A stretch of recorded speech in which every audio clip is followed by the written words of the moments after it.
Hello အားလုံးပဲမင်္ဂလာပါအခုကျမတို့ငယ်ငယ်လေးကတည်းကနေလူကြီးဖြစ်လာတဲ့အထိပေါ့နော်လူကြီးဖြစ်လာတဲ့အထိအင်္ဂလိပ်စာကိုကျောင်းမှာကောရုံးမှာကောလူမှုရေးကိစ္စတွေမှာပါအမြဲသုံးလေးရှိကြရပေါ့နော်ဒါပေမဲ့ကျမတို့ကဒီအင်္ဂလိပ်စာကိုအခြေခံကိုပြန်မသွားတတ်ကြဘူးပေါ့ပြန်မကြည့်တတ်ကြဘူးဆိုတော့အခုဒီဗီဒီယိုမှာကျမကအင်္ဂလိပ်စာကိုနောင်ကနေပြန်ပြီးတော့အသေးစိတ်လေးပြန်လေ့လာပေးမှာဖြစ်ပါတယ်ဆိုတော့အတူတူပြန်နှွေးကြည့်ကြရအောင်ပေါ့နော်နောင်ဆိုတာကအမည်နာမတစ်ခုကိုပြောတာပေါ့နော်ဒါလည်းပြောမယ်ဆိုလို့ရှိရင်ကမ္ဘာလောကကြီးမှာရှိတဲ့အရာအလုံးကိုပေးထားတဲ့အမည်နာမတွေလို့သတ်မှတ်နိုင်တယ်ပေါ့နော်နောင်၅မျိုးရှိတယ်ဘာလဲဆိုတော့ proper noun common noun collective noun material noun နဲ့ abstract noun တွေဖြစ်ပါတယ်proper noun ဆိုတာကကိုယ်ပိုင်တိတအတွက်ပဲကိုမပိုင်တာမဟုတ်ပေါ့နော်တခြား company နာမည်တွေဆိုလို့ရှိရင်လည်းproper noun တွေဖြစ်ပါတယ်ပေါ့နော်Samsung တို့ Apple တို့ပြီးတော့ကိုယ့်ရဲ့နာမည်တို့ပြောရမယ်ဆိုလို့ရှိရင်တခြားအလုံးကိုခြုံပြီးတော့မဟုတ်ဘဲနဲ့ကိုယ့်အတွက်တိတဖြစ်နေတဲ့အမည်နာမည်တွေကို proper noun ပုဂ္ဂလိကကိုယ်ပိုင် noun လို့ခေါ်ပါတယ်နောက်တစ်ခုကကျတော့ common noun ကတော့အများဆိုင်နာလို့ခေါ်ပါတယ်အများဆိုင်နာဆိုတာကဥပမာ boy တို့ girl တို့ woman တို့ woman တို့ပေါ့သူတို့ကလည်းကျတော့ကိုတယောက်တည်းဒါမှမဟုတ်သူတယောက်တည်းကိုပဲညောတာမဟုတ်ဘဲနဲ့အားလုံးကိုခြုံငုံပြီးတော့နန်းစားလေးတစ်ခုဖြစ်နေသုံးလိုက်တာပေါ့ပြောမှဆိုလို့ရှိရင်ဟိုကောင်းလေးဒီကောင်းလေးလို့မသုံးsorryဘသူကိုညောပြောဆိုတာမဟုတ်ဘဲနဲ့အားလုံးကိုခြုံငုံပြီးတော့ပြောလိုက်တာပေါ့နော်ဒါကတော့ common noun ပါ common noun ရဲ့ဥပမာတွေကကျတော့ boy city town girl man woman အဲ့ဒါပေါ့ proper noun ကလည်းကျတော့အမြဲနဲ့သူ့ကိုစာလုံးအကြီး capital letter နဲ့ပဲရေးလို့ရတယ်ပေါ့နော်ဒါကျတော့နာမည်ကိုနာမည်သူများတွေတခြားသူရဲ့နာမည်အမည်နာမပြီးတော့အဲ့ဒီဖုန်းတို့ tablet နာမည်တို့ဘာတို့ပေါ့နော်နောက်တစ်ခုကကျတော့ collective noun ဆိုတာကအစုအဖွဲ့ကိုပြတဲ့နာမ်ပေါ့အစုအဖွဲ့ပြတဲ့နာမ်ဆိုတာကဥပမာအားဖြင့်ဆိုလို့ရှိရင် family team flock အဲ့လို flock ဆိုတာငယ်အုပ်စုကိုပြောတာအဲ့လိုအစုလိုက်ကိုပြတဲ့နာမ်ပေါ့နော်နောက်တစ်ခုကကျတော့ material noun ကကျတော့ထိတွေ့ကင်တွယ်လို့ရတယ်ပြီးတော့အဲ့ဒီပစ္စည်းတစ်ခုအရာတစ်ခုဖြစ်ဖို့ကိုအသုံးဖြစ်ဖို့အတွက်အသုံးပြုထားတဲ့ကုန်ကျန်ပစ္စည်းပေါ့ဥပမာဆိုလို့ရှိရင်ရွှေတန်ရေဆိုတာကတော့ဒီ orange juice like ဖြစ်ဖို့အတွက်ရေကိုအသုံးပြုရတယ်အဲဆိုရင်ရပါပဲဖြစ်စီဖြစ်သွားပြီအဲဆိုတော့သူက material နော်ဖြစ်သွားပါနော်ရွှေဆိုလဲအဲ့လိုပဲလက်ကောက်တို့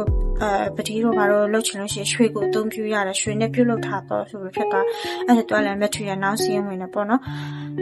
နောက်ဆိုတစ်ခုကကျတော့ abstract noun ကလည်းကျတော့ material noun နဲ့ပြောင်းမြဲပေါ့သူကကျတော့ထိတွေ့ကင်တယ်လို့မရဘူးဒါပေမဲ့တိတကြီးကိုတည်ရှိနေတဲ့အတိမတ်ပြုခံရထားရတယ်ပေါ့နော်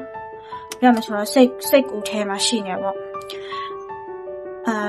ဥပမာဆိုလို့ရှိရင်အချက်အမုန်းတို့ကျင်နာမှုတို့တတ္တိတို့ဒါတို့ပေါ့ love kindness courage and sadness ဘာနဲ့မှုတို့အဲ့လိုမျိုးပေါ့ဒါကကျတော့ abstract nounဆိုတော့ noun ၅မျိုးရှိတယ်။ဘာလဲဆိုတော့ proper noun ကိုယ်ပိုင်နာမည်ပြီးတော့ common noun အများဆိုင်နာမ်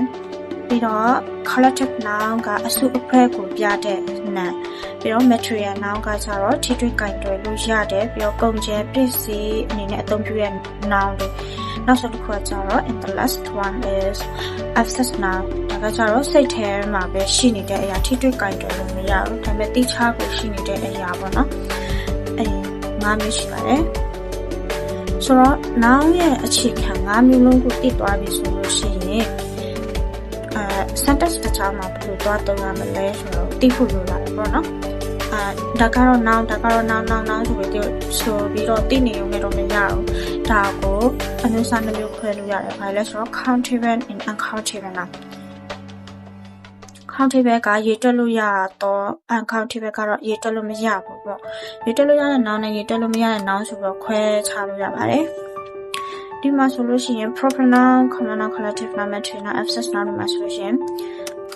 proper noun ကတော့သိချတဲ့ကိုယ်ပိုင်တစ်ခုတည်းပဲရှိတယ်နာမည်ဆိုတော့သူက countable စီဝင်သွားတယ်ပေါ့နော် countable noun ဖြစ်ပါတယ် uncountable လည်းပြီးတော့ common noun ကကြတော့သူရေတွက်လို့ရပါတယ်ဘာဖြစ်လို့ကောင်လေးတစ်ယောက် main ကလေးတစ်ယောက်အများဆိုင်တဲ့ပြောမယ်ဆိုလို့ရှိရင်ဘယ်နှစ်ယောက်ဘယ်နှစ်ခုဆိုပြီးတော့ပြောလို့ရတယ်ဒါလည်း countable စီဝင်လာတယ်ပြီးတော့ collective noun လည်းတော်နေနေတော့ရှုပ်ထွေးရတော့ဘာဖြစ်လို့ဆိုအုပ်စုနဲ့ပြောတယ်ဆိုတော့သူကရှုပ်တယ်ဆိုတာက sentence တစ်ချောင်းမှာတော့တုံးလို့ရှိဘူးအုပ်စုအနေနဲ့ပြောရလားတယောက်ချင်းအနေနဲ့ပြောရလားဆိုတော့တကယ်ချာခွဲပြရတယ်ပေါ့နော်သူကလည်း countable noun ဖြစ်ပါတယ်ဒီ proper noun common noun collective noun က countable စီဝင်တယ်ပေါ့နော်အောက်ကနှစ်ခုကလည်းကြတော့ material noun နဲ့ abstract noun ကလည်းကြတော့ uncountable ပါဘာဖြစ်လဲဆိုတော့ရွှေတို့ရေတို့ကိုdistinct အဲ့လိုရေတွက်လို့မရဘူးပေါ့နော်ရေတွက်လို့မရဘူးသူတို့ကိုအမြဲတမ်း uncountable အနေနဲ့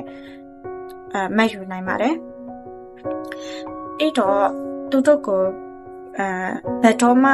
s တို့ပါ ses တို့ကတ်စီရမလို့ပေါ့နော်ဘာဖြစ်လို့လဲဆိုတော့ရေတွက်လို့မရလို့ဖြစ်ပါတယ်ပြီးတော့ ses လို့ကတ်လိုက်တာကသူတို့ရဲ့အရှင်မှာတစ်ခုခုထည့်ပေးရတယ်ပေါ့နော်အရေးအတွက်ကိုပြတဲ့ဟာနှစ်ခုဒါမှမဟုတ်လို့ရှိရင်နှစ်ခုရဲ့ပို့တဲ့အရာတွေဆိုလို့ရှိရင် ses ကတ်ပေးရတယ်ပေါ့သူတို့ရဲ့အရှင်မှာအရေးအတွက်ပြတဲ့အရာရှိမှာပဲ ses ကတ်လို့ရတယ်အရေးအတွက်ထမ်းလိုက်ပြီးဆိုရင်ဒါကရေတွက်လို့ရတဲ့အနောင်ဖြစ်သွားတဲ့အတွက် ses ကတ်တာပါဒါပေမဲ့ uncountable noun လည်းကျတော့ရေတွက်လို့မရတာဖြစ်တဲ့အတွက်သူတို့မှာအဲ့လို ses ကတ်ဆရာမလို့ပေါ့နော်နောက်တစ်ခုနောက်နဲ့ပတ်သက်ပြီးသိရမယ့်အချက်ကတော့ countable uncountable လို့ပဲသူကလည်း singular လား plural လားဆိုတော့ခွဲခြားပေးရပါတယ်ဆိုတော့ singular လား plural လားခွဲခြားကြမှာပေါ့နော် singular ဆိုတာကအနည်းကိန်း plural ဆိုတာကအများကိန်းsingular ကတော့တိတ်ပြောအထွေထွေပြောစရာမရှိဘူးဒါပေမဲ့ plural ပြောင်းချင်လို့ရှိရင်အဆက်နီလန်၃မျိုးနဲ့ပြောင်းလို့ရတယ်ပေါ့နော်ပထမအဆုံးက regular ပုံမှန်အနေထားလေးပဲဘာလဲဆိုတော့သူက s တော့မဟုတ် es ကလိုက်ရုံပဲအနေကိန်းမှာပေါ့နော် singular မှာ s တော့မဟုတ် es တော့ကလိုက်ရုံပဲနောက်တစ်ခုကကျတော့ irregular ဖြစ်သွားတယ်ဘယ်လိုမျိုးလဲဆိုတော့ man ဆိုတဲ့စာလုံးတော့မဟုတ်ဆိုရင် man ဆိုတဲ့စာလုံးကအနေကိန်းအမျိုးသမီးအမျိုးသားပေါ့နော်သူတို့ကို plural ပြောင်းချင်လို့ရှိရင် a ဆိုတဲ့စာလုံး e လို့ပြောင်းပေးရတယ်man ကနေ men ဆိုတဲ့စလုံးဖြစ်သွားပါတော့အဲ့ဒါကတစ်ခုနောက်ထပ်တစ်ချက်ကကြတော့ no change ပြောင်းလဲမှုမရှိတာ singular လည်းအဲ့ဒီစလုံးပဲ plural လည်းအဲ့ဒီစလုံးပဲပေါ့နော်ဥပမာဆိုလို့ရှိရင်fish တို့ sheep တို့ပေါ့နော် alpha sh fan နဲ့ shep sheep 9နဲ့3ပေါ့သူတို့ကလည်းကျတော့တစ်ကောင်လို့ပြောချင်လဲ1 sheep ပဲ10ကောင်လို့ပြောချင်လဲရှိရလဲ10 sheep ပဲs တို့ es တို့ဘာမှလည်းကတ်ဆရာမလို့ပေါ့နော်ဒါလည်းသိထားမှာပေါ့နော်အဲ့တော့ဒီဗီဒီယိုမှာတော့အခုဒီလောက်ပဲပေါ့နော်နောက်ထပ်ဗီဒီယိုမှာထပ်ပြီးတော့ပြောပြပေးပါမယ်